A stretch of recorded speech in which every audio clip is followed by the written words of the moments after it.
നമസ്കാരം. ആനന്ദ് ഇന്റർനാഷണൽ ന്യൂസിലേക്ക് സ്വാഗതം. പ്രധാന വാർത്തകൾ. മഹാകുംഭമേളയിലെ അമൃത സ്നാനത്തിനിടെ തിക്കിലും തിരക്കിലും പെട്ട് 15 പേർ മരിച്ചു. നിരവധി പേർക്ക് പരിക്ക്. അപകടത്തെ തുടർന്ന് അമൃത് സ്നാനം അവസാനിപ്പിച്ചു. വൈറ്റ് ഹൌസ് സന്ദർശിക്കുന്ന ആദ്യ വിദേശ നേതാവാകാൻ നെതന്യാഹു. ഇസ്രയേലിൽ എങ്ങനെ സമാധാനം പുനഃസ്ഥാപിക്കാമെന്നും എതിരാളികളെ എങ്ങനെ നേരിടാമെന്നും ചർച്ച ചെയ്യും. UK ജനസംഖ്യ 2022 പകുതിയിലുണ്ടായിരുന്ന 67.6 ദശലക്ഷത്തിൽ നിന്നും 2032 പകുതിയോടെ 72.5 ദശലക്ഷമായി ഉയരുമെന്ന് പ്രവചനം. അനധികൃത കുടിയേറ്റക്കാരെ നാടുകടത്തുന്ന വിഷയത്തിൽ നരേന്ദ്രമോദി ശരിയായ നടപടി കൈക്കൊള്ളണമെന്ന് US പ്രസിഡന്റ്. ഇരുവരും ഫോണിൽ സംസാരിച്ചു. ഭാരത് സ്കൗട്ട് ആൻഡ് ഗൈഡൻസിന്റെ 75ാമത് വജ്ര ജൂബിലി ജംബൂരിക്ക് ട്രിച്ചിയിൽ തുടക്കമായി. തമിഴ്നാട് ഉപമുഖ്യമന്ത്രി ഉദയനിധി സ്റ്റാലിൻ ജംബൂരി ഉദ്ഘാടനം ചെയ്തു. പാലക്കാട് നെന്മാറ ഇരട്ടക്കൊലക്കേസ് പ്രതി ചെന്താമര പോലീസ് പിടിയിൽ. മണിക്കൂറുകൾ നീണ്ട തിരച്ചിലിനൊടുവിലാണ് പ്രതി പിടിയിലായതെന്ന് SP അജിത് കുമാർ. +2 ശേഷം ജർമ്മനിയിൽ നഴ്സിംഗ് പഠനവും ജോലിയും നേടാൻ അവസരമൊരുക്കി Norka. Triple win trainee employer അഭിമുഖത്തിന് എത്തിയത് നിരവധി പേർ. വാർത്തകൾ വിശദമായി. മഹാകുംഭമേളയിലെ വിശേഷ ദിവസമായ മൗനി അമാവാസി ദിനത്തോടനുബന്ധിച്ച് നടന്ന അമൃത് സ്നാനത്തിനിടെ തിക്കിലും തിരക്കിലും പെട്ട് 15 പേർ മരിച്ചു. നിരവധി പേർക്ക് പരിക്കേറ്റതായി റിപ്പോർട്ട്. ഭക്തർ സൗജന്യ പാസ് വാങ്ങാനായി തിക്കും തിരക്കും കൂട്ടിയത് ബാരിക്കേഡുകൾ തകർക്കുകയും ചെയ്തു. ജനക്കൂട്ടം മുന്നോട്ട് വന്നതോടെയാണ് അപകടം സംഭവിച്ചത്. സ്ത്രീകൾ ബോധരഹിതരായി വീണതോടെ ഇവരെ മഹാകുംഭമേള മൈതാനത്തെ ആശുപത്രിയിൽ പ്രവേശിപ്പിച്ചു. ഗുരുതരമായി പരിക്കേറ്റവരെ ബെയ്ലി ആശുപത്രിയിലേക്കും സ്വരൂപ് റാണി മെഡിക്കൽ കോളേജിലേക്കും മാറ്റിയിട്ടുണ്ട്. അപകടത്തെ തുടർന്നും മൗനി അമാവാസി ദിനത്തിലെ അമൃത് സ്നാനം അവസാനിപ്പിച്ചതായി അഖാര പരിഷത്ത് പ്രസിഡന്റ് മഹന്ത് രവീന്ദ്രപുരി വ്യക്തമാക്കി. വൈറ്റ് ഹൌസ് സന്ദർശിക്കുന്ന ആദ്യ വിദേശ നേതാവാകാൻ നെതന്യാഹുവിനെ ക്ഷണിച്ചിരിക്കുകയാണ് അമേരിക്കൻ പ്രസിഡന്റ് ഡൊണാൾഡ് ട്രംപ്. ഇതോടെ വൈറ്റ് ഹൌസ് സന്ദർശിക്കുന്ന ആദ്യ അന്താരാഷ്ട്ര നേതാവാകും നെതന്യാഹു. ഇസ്രയേലിൽ എങ്ങനെ സമാധാനം പുനഃസ്ഥാപിക്കാമെന്നും എതിരാളികളെ എങ്ങനെ നേരിടാം എന്നീ കാര്യങ്ങളെക്കുറിച്ച് ചർച്ച ചെയ്യാനാണ് അദ്ദേഹത്തെ വൈറ്റ് ഹൌസിലേക്ക് ക്ഷണിച്ചിരിക്കുന്നത്. ഗാസയിൽ വെടിനിർത്തൽ തുടരുമെന്ന് തനിക്ക് ആത്മവിശ്വാസമില്ലെന്നും ട്രംപ് പറയുന്നു. വെടിനിർത്തൽ വ്യവസ്ഥകൾ പ്രകാരം ഇസ്രയേലും ഹമാസും ഉടൻ തന്നെ ദീർഘകാല സമാധാന ചർച്ചകൾ പരാജയപ്പെട്ടാൽ വീണ്ടും യുദ്ധമുണ്ടാകുമെന്നും ട്രംപ് ആശങ്ക പ്രകടിപ്പിക്കുന്നു. UK ജനസംഖ്യ 2022 പകുതിയിലുണ്ടായിരുന്ന 67.6 ദശലക്ഷത്തിൽ നിന്നും 2032 പകുതിയോടെ 72.5 ദശലക്ഷമായി ഉയരുമെന്ന് പ്രവചനം. കുടിയേറ്റം UKയിലെ ജനസംഖ്യ കുതിച്ചുചാട്ടത്തിന് കാരണമാകുമെന്നും ഓഫീസ് ഫോർ നാഷണൽ സ്റ്റാറ്റിസ്റ്റിക്സ് ചൊവ്വാഴ്ച വ്യക്തമാക്കി. സമീപ വർഷങ്ങളിൽ ബ്രിട്ടനിൽ റെക്കോർഡ് നിലവാരത്തിലുള്ള കുടിയേറ്റമാണ് കണ്ടത്. ജനസംഖ്യാ വളർച്ചയെ നേരിടാനുള്ള പൊതുസേവനങ്ങളുടെ കഴിവിനെക്കുറിച്ചും സമ്പദ് വ്യവസ്ഥയെ നയിക്കാൻ വിദേശ തൊഴിലാളികളുടെ ആവശ്യകതയെക്കുറിച്ചും ONS പ്രവചനങ്ങൾ ചർച്ചയ്ക്ക് ആക്കം കൂട്ടിയേക്കാം. ട്രംപ് ഭരണകൂടം ഉത്തരവിട്ട എല്ലാ വിദേശ സഹായങ്ങളും 90 ദിവസത്തേക്ക് നിർത്തിവെച്ചതിനെ തുടർന്ന് UN ഏജൻസികൾ ആഗോള സഹായ പ്രവർത്തനങ്ങൾ വെട്ടിക്കുറച്ചു.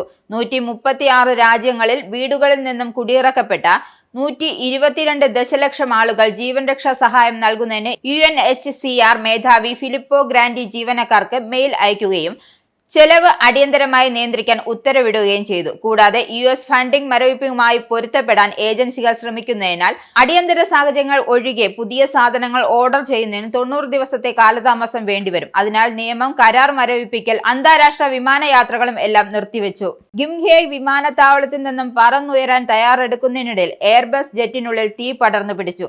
അപകടത്തെ തുടർന്ന് 169 യാത്രക്കാരെയും 7 ജീവനക്കാരെയും ഒഴിപ്പിച്ചു. ഇതിൽ 3 പേർക്ക് നിസാര പരിക്കേറ്റതായി ബുസാനിലെ അഗ്നിശമന സേന അധികൃതർ വ്യക്തമാക്കി. വിമാനത്തിന്റെ വാലിൽ നിന്നാണ് തീ പടർന്നതെന്ന് ദക്ഷിണ കൊറിയയിലെ യോൺഹാപ്പ് വാർത്താ ഏജൻസി വ്യക്തമാക്കുകയാണ്. കാർഡിഫ് യൂണിവേഴ്സിറ്റി അക്കാദമിക് ജീവനക്കാരെയും ഏതാനും കോഴ്സുകളെയും വെട്ടിക്കുറയ്ക്കാൻ തീരുമാനിച്ചതായി റിപ്പോർട്ട്. സാമ്പത്തിക നഷ്ടം ചൂണ്ടിക്കാണിച്ചാണ് 400ഓളം അക്കാദമിക് ജീവനക്കാരെയും നഴ്സിംഗ്, സംഗീതം, ആധുനിക ഭാഷകൾ എന്നിവ ഉൾപ്പെടെ വിവിധ കോഴ്സുകളും വെട്ടിക്കുറയ്ക്കാൻ തീരുമാനിച്ചിരിക്കുന്നത്. സർവകലാശാലയിൽ അഴിച്ചുപണി നടത്തിയില്ലെങ്കിൽ 4 വർഷത്തിനുള്ളിൽ സാമ്പത്തിക പ്രതിസന്ധി നേരിടേണ്ടി വരുമെന്നാണ് അധികൃതരുടെ കണക്കുകൂട്ടൽ. ചൊവ്വാഴ്ച നടന്ന യൂണിവേഴ്സിറ്റിയിലെ സ്റ്റാഫ് മീറ്റിംഗിലാണ് ഇക്കാര്യം വ്യക്തമാക്കിയത്. യൂണിവേഴ്സിറ്റി ആൻഡ് കോളേജ് യൂണിയൻ ഈ നടപടിയെ ക്രൂരം എന്നാണ് വിശേഷിപ്പിച്ചത്. 1985 എയർ ഇന്ത്യ സ്ഫോടന കേസിലെ പ്രതിയെ കൊലപ്പെടുത്തിയ വാടക കൊലയാളികൾ ഒരാളെ കോടതി ജീവപര്യന്തം ശിക്ഷിച്ചു. എയർ ഇന്ത്യ വിമാനത്തിന് നേരെയുണ്ടായ ബോംബ് ആക്രമണത്തിൽ കുറ്റവിമുക്തനായ ഒരാളെ വെടിവെച്ച് കൊലപ്പെടുത്തിയ വാടക കൊലയാളികൾ ഒരാളെയാണ് ശിക്ഷയ്ക്ക് വിധിച്ചത്.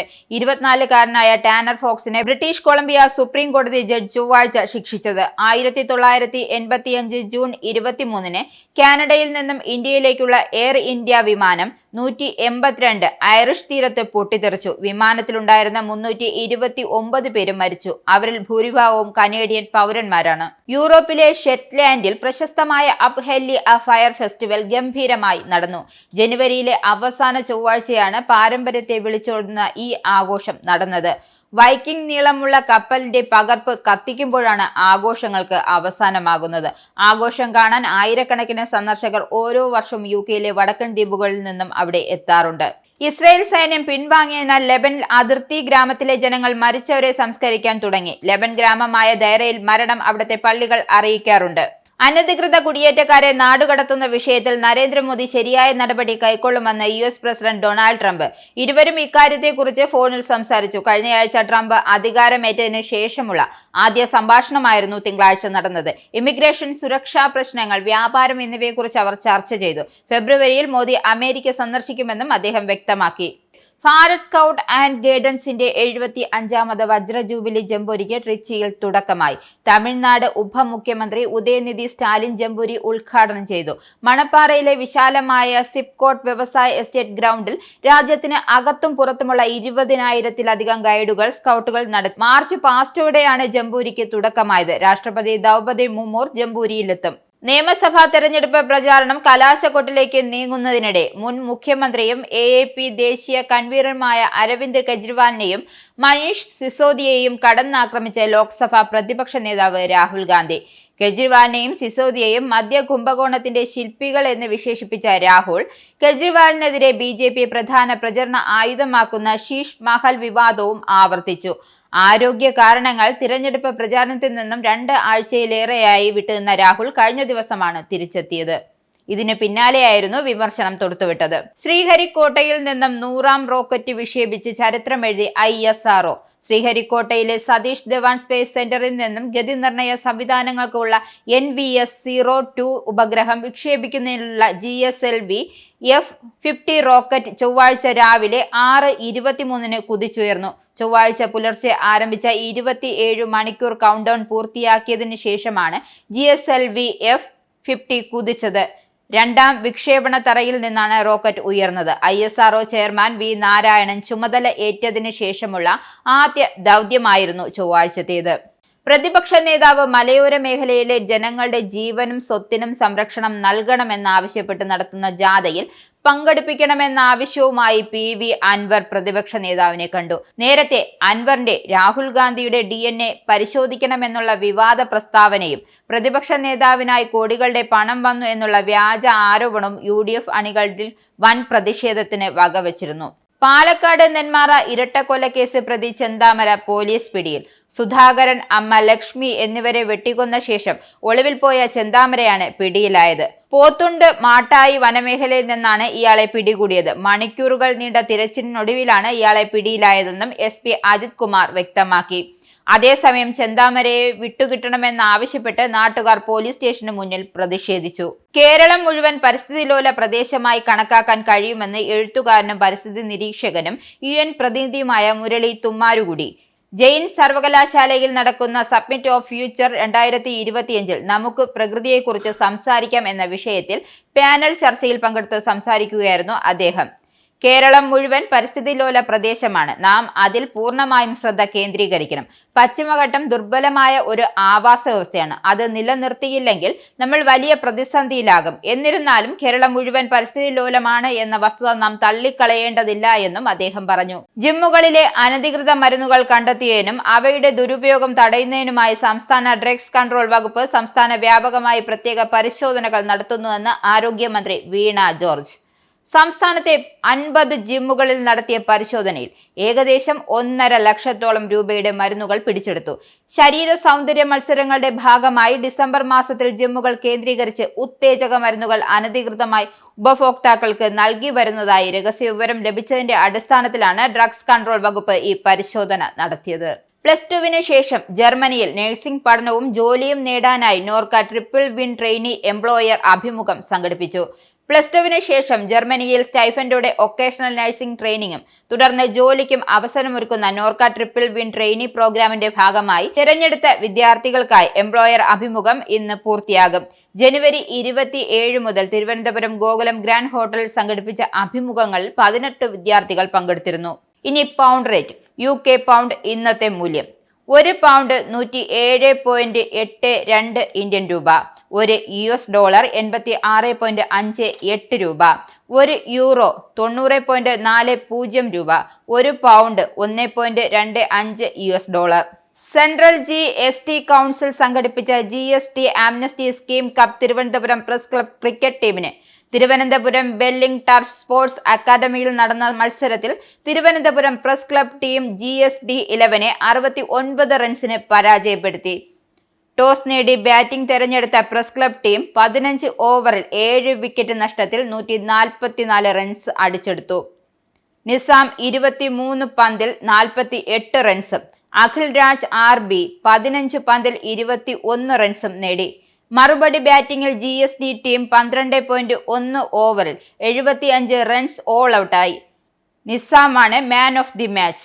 6 ഓവർ ലീഗ് മാച്ചിൽ GSD ടീം 39 റൺസ് നേടി. 3.3 ഓവറിൽ 3 വിക്കറ്റ് നഷ്ടത്തിൽ പ്രസ് ക്ലബ് ടീം 40 റൺസ് നേടി വിജയം സ്വന്തമാക്കി. ഇന്ത്യ-ഇംഗ്ലണ്ട് മൂന്നാം T20യിൽ ഇംഗ്ലണ്ടിന് ജയം. 26 റൺസിന്റെ ജയമാണ് ഇംഗ്ലണ്ട് നേടിയത്. ഇതോടെ 5 മത്സരങ്ങളടങ്ങിയ പരമ്പരയിൽ തിരിച്ചുവരാൻ ഇംഗ്ലണ്ടിനായി. ആദ്യ 2 മത്സരവും ഇന്ത്യ സ്വന്തമാക്കിയിരുന്നു. ഇംഗ്ലണ്ട് 20 ഓവറിൽ 9 വിക്കറ്റിന് 171 റൺസ് നേടിയപ്പോൾ മറുപടി ബാറ്റിംഗിനിറങ്ങിയ ഇന്ത്യ 20 ഓവറിൽ 9 വിക്കറ്റിന് 145 റൺസാണ് നേടിയത്. പ്രധാന വാർത്തകൾ ഒരിക്കൽ കൂടി. മഹാകുംഭമേളയിലെ അമൃത സ്നാനത്തിനിടെ തിക്കിലും തിരക്കിലും പെട്ട് 15 പേർ മരിച്ചു. നിരവധി പേർക്ക് പരിക്ക്. അപകടത്തെ തുടർന്ന് അമൃത് സ്നാനം അവസാനിപ്പിച്ചു.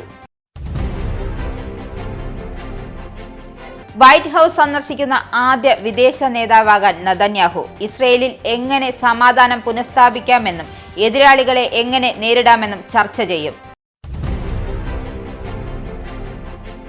UK ജനസംഖ്യ 2022 പകുതിയിലുണ്ടായിരുന്ന 67.6 ദശലക്ഷത്തിൽ നിന്നും 2032 പകുതിയോടെ 72.5 ദശലക്ഷമായി ഉയരുമെന്ന് പ്രവചനം. അനധികൃത കുടിയേറ്റക്കാരെ നാടുകടത്തുന്ന വിഷയത്തിൽ നരേന്ദ്രമോദി ശരിയായ നടപടി കൈക്കൊള്ളണമെന്ന് US പ്രസിഡന്റ്. ഇരുവരും ഫോണിൽ സംസാരിച്ചു.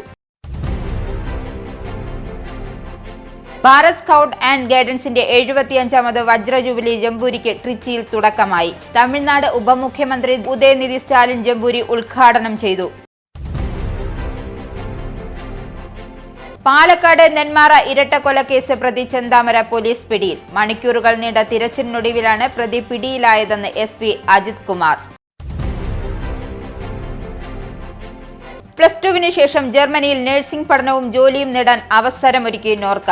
ട്രിപ്പിൾ വിൻ ട്രെയിനി എംപ്ലോയർ അഭിമുഖത്തിന് എത്തിയത് നിരവധി പേർ. ഈ ബുള്ളറ്റിൻ ഇവിടെ സമാപിക്കുന്നു. നമസ്കാരം. TV മൊബൈൽ ആപ്പ് ഡൗൺലോഡ് ചെയ്ത് സൗജന്യമായി ആസ്വദിക്കും.